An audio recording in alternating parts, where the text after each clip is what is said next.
I just want to do a quick update here on the lawn. It's been just over a week since I put on my MidSummer fertilizer application, and I'll leave links for all the videos down in the description.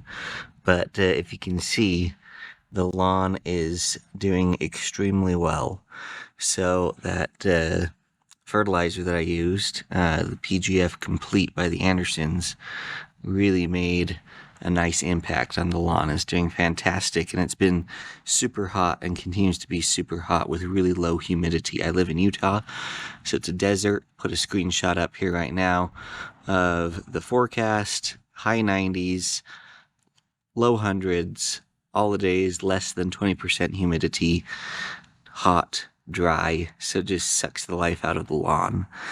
And anyway, you can see that it's doing incredibly well.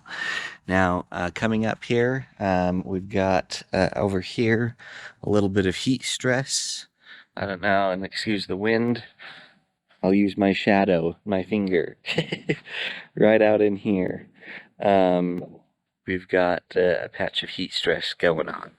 And so we're going to be taking care of that coming up in a future video, and showing you what you can do to combat heat stress like that. But anyway, I wanted to give you an update on where things were at. This is kind of the test plot here. This actually gets more sun and more heat stress than this does out here. As you can see, it is really looking good. So anyway, stay tuned for more coming up here.